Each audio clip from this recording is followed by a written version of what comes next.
Baik, Assalamualaikum dan selamat sejahtera semua. Berjumpa lagi dengan Cikgu Hidayah dalam kelas YPJ. Baik, dalam kelas YPJ seperti yang saya dah maklumkan, kita akan menggunakan modul Merak. Jadi dalam kelas sebelum ini saya telah menerangkan bagaimana penyelesaian bagi soalan yang pertama. Dan pada hari ini saya akan menunjukkan penyelesaian bagi soalan seterusnya.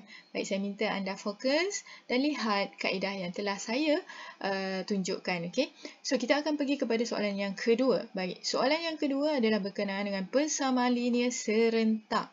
Jadi, perlu faham maksud linear itu adalah persamaan yang mana dia hanya melibatkan pemboleh ubah dengan kuasa paling tinggi hanya satu saja. Maksudnya anda tak akan jumpa kuasa 2, kuasa 3 dan sebagainya lah. Itu yang dimaksudkan dengan linear. Serentak maksudnya akan ada sekurangnya 2 persamaan yang diberi. Maksud serentak tu lebih daripada satu lah. Anda akan jumpa persamaan linear tersebut. Dan soalan ini minta kita mencari nilai X dan Y dan telah ditetapkan apa kaedah yang anda perlu guna. Jadi anda perlu gunakan kaedah penggantian sahaja.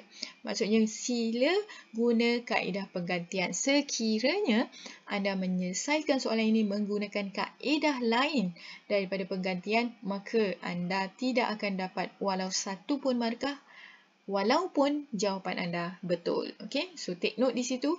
Okey, sekarang kita diberi 2 persamaan linear serentak, labelkan 1 dan 2. Maksud kaedah penggantian adalah kita menggantikan salah satu pemboleh ubah itu supaya dalam satu persamaan hanya terkandung satu jenis pemboleh ubah sahaja. Baik, contoh saya bermula dengan persamaan pertama. 3X tolak 7Y tolak 2 sama dengan 0. Saya akan pilih apakah pemboleh ubah yang saya nak gantikan. Sekiranya saya pilih X, maka saya perlu jadikan X sebagai perkara rumus. Jadi semua sebutan yang tiada kaitan dengan X, saya perlu bawa ke sebelah kanan. Jadi kita buat satu-satu, jangan gopoh gapah. So tolak 7Y jadi 7Y, tolak 2 jadi tambah 2. X, 7Y, tambah 2, bahagi 3. Okey, so inilah yang dimaksudkan dengan menjadikan X perkara rumus. Tiada apa yang tidak berkaitan dengan X berada di sebelah depan. Hanya tinggal X sahaja. Apa tujuannya? Supaya kita menggantikan apa sahaja yang kita nampak berkaitan dengan X di persamaan satu lagi. So, kita ada lagi satu persamaan yang kedua. Apa dia? 2X tolak 5Y tolak 2 sama dengan 0. Nampak ada tempat X di situ. Maka gantikan dengan X yang kita telah ubah Y. Di persamaan pertama, ganti ikut sahaja, yang lain stay. Jangan ubah ya. 7Y tambah 2 per 3. Tolak 5Y tolak 2 sama dengan 0. Sekarang sila perhatikan persamaan yang saya telah gantikan. Tiada langsung pemboleh ubah lain selain daripada Y. Itu yang kita mahukan. Baik, daripada situ kita akan permudahkan. Nampak ada kurungan, kita akan buka dengan mendarabkan. Baik, 2 darab 7Y kita akan dapat 14Y. Tambah 2 darab 2 kita dapat 4 per 3. Tolak 5Y, tolak 2, kekalkan. Okey, kita nampak ada 2 baris di sini. Sentiasa saya ajar, jadikan dia sebaris dengan kaedah. Okey, kenal pasti apa yang menjadikan dia 2 baris? 3 kan? Maka sebutan yang lain selain daripada berkaitan dengan 3 tu, iaitu yang ini, kita darabkan dengan 3. Yang ini, 3 tu dah terhapus. Tambah 4, tolak 5 darab 3, kita akan dapat 15Y. Tolak 2 darab 3, kita dapat 6 sama dengan 0. Okey, daripada sini kita hanya mempermudahkan apa yang berkaitan dengan Y. Kumpulkan 14Y tolak 15Y. Kita akan dapat tolak Y sama dengan, yang tak ada kaitan dengan Y, 4 tolak 6 ni bawa sebelah belakang. So, dia akan berubah simbol. Tolak 6 akan jadi 6. Tambah 4 jadi tolak 4. Maka tolak Y akan dapat 2. Y akan dapat negatif 2. Selesai untuk nilai Y. Okey, sekarang tugas kita belum berakhir. Kita perlu mencari nilai X. Okey, pilihlah mana-mana yang mudah. Kita ambil lah daripada sini. Maka X sama dengan 7. Y kita ganti dengan negatif 2 tambah 2 bahagi 3. Tekan sajalah kalkulator. Maka awak akan dapat X adalah negatif 4. Okey, selesai untuk soalan kedua. Mudah kan? Tetapi perlu diingat, tengok kepada kehendak soalan. Gunakan hanya kaedah penggantian sahaja. Baik, seterusnya kita akan lihat kepada soalan nombor 3. Baik, soalan nombor 3 adalah berkaitan dengan graf jarak masa. Perlu diingat apa dia paksi Y-nya. Kita ada dua jenis, sama ada jarak ataupun laju. Untuk soalan ini adalah berkaitan dengan jarak. Baik, perlu diingat, fahamkan konsep apakah maksud pada setiap garis lurus tersebut. Sekiranya dia adalah jarak, kalau dia mendatar ni apa maksudnya? Jadi perlu ingat balik, kalau mendatar dia berkaitan dengan jarak, itu maksud dia dalam keadaan berhenti.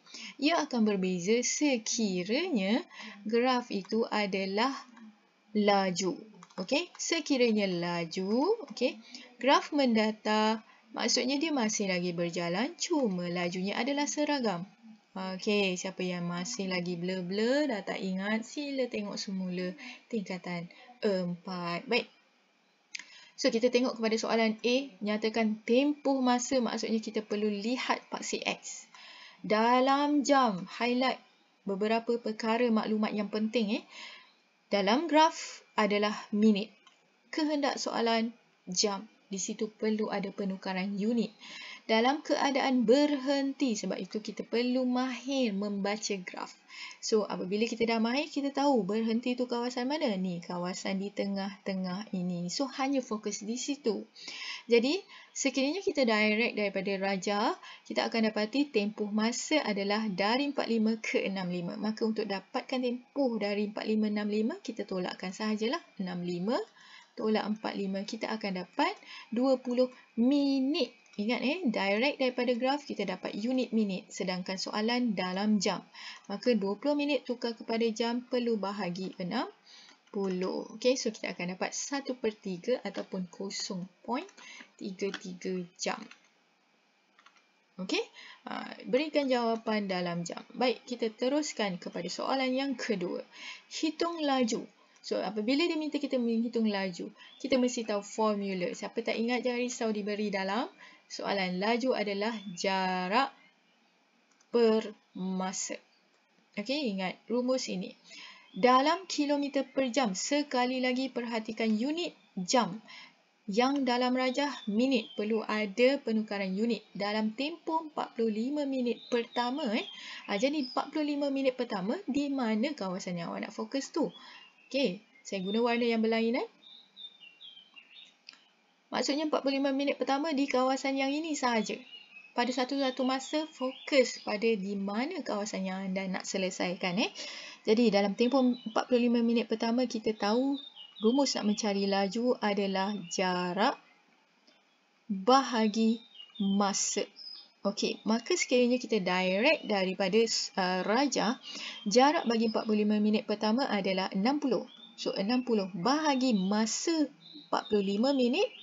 Sedangkan soalan nak dalam jam, maka 45 minit kena bahagi 60. Jadi, inilah dia yang awak perlu tulis. Kebanyakan pelajar cuai.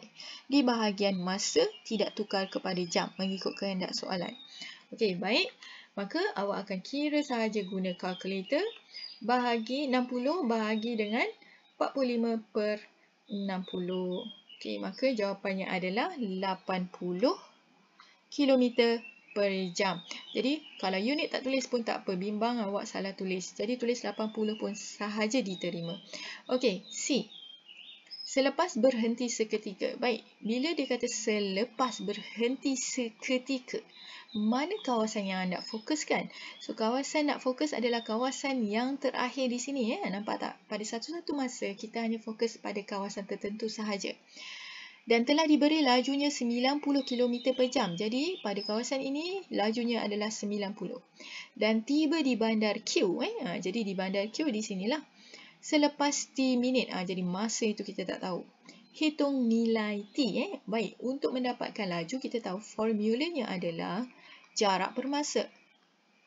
Okey. Dan masa diberi adalah dalam jam, unit yang diberilah laju. Baik, laju tu jadi kita gantikanlah maklumat apa yang telah kita ketahui daripada soalan. 90 sama dengan jaraknya. Kalau kita perhatikan, jarak untuk yang terakhir ini adalah daripada 60 ke 150. Itu perhatikan betul-betul, ramai pelajar cuai di sini. Selepas berhenti, pelajar terus saja direct 150. Salah, perlu dapatkan jaraknya tolak dengan 60. So, maka anda akan dapat 90. Jadi, jarak adalah 90 per dengan masa. Okey, so ingat 90 itu adalah dalam kilometer. Maka masa adalah 90 per 90 iaitu bersamaan dengan 1 jam. Okey, so maksudnya tempoh masa dari 65 ke T. Jadi dari 65 ke T dia adalah bersamaan dengan 1 jam. Oleh kerana dalam graf itu adalah dalam minit, so 1 jam bersamaan dengan 60 minit. Jadi untuk dapatkan nilai T, maka kita perlu tambahkan 65 tambah 60 iaitu 125. Okey. So jawapan bagi T adalah 125.